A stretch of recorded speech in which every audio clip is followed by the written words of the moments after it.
My name is Dr. Margaret Fraser. I was born here in Quebec City, grew up down in Lower Town Saint-Roch, and walked up to the Upper Town every day to study. This is a metaphor for my life, as getting the education I wanted was literally an uphill struggle from day one. I'm quite certain that I'm the first woman to become a doctor in the city.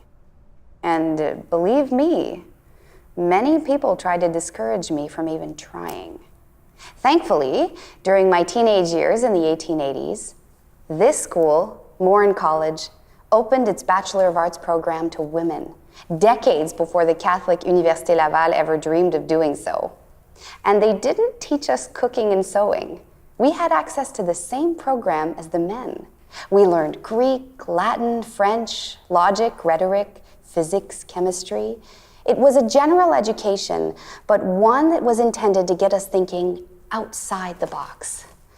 Unfortunately, this was very frustrating for many women who remained confined to that box after graduating, especially the ones that stayed in Quebec. Career options were limited. You could work as a teacher until you got married. That is, if you got married, because men were not interested in an educated woman with opinions. They thought it was undesirable and unfeminine. I couldn't stay in Quebec. I wanted to become a doctor, and the medical school here was closed to women, and so was the one in Montreal. So I went to the Ontario Medical College for Women in Toronto, where I graduated in 1899. And here I was with yet another degree that did not afford many prospects in Canada. So I moved to Boston for a few years to work at the New England Medical Center for Women.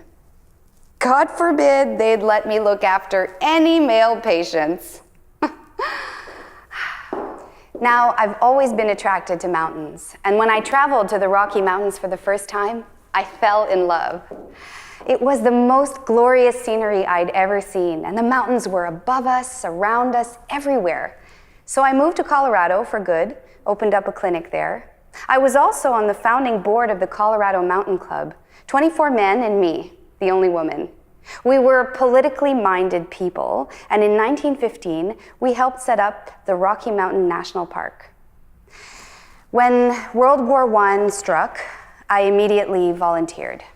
Given that I'd grown up in Quebec and could speak French, I was named director of the American Women's Hospital in a small town west of Paris that received many bombs.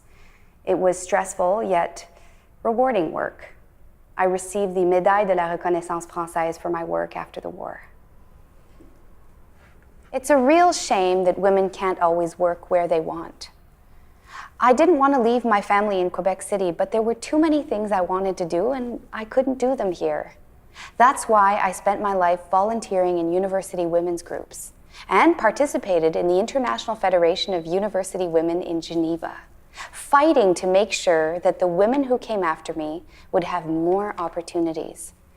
We've come a long way, but we haven't reached equality yet. There's still work to be done.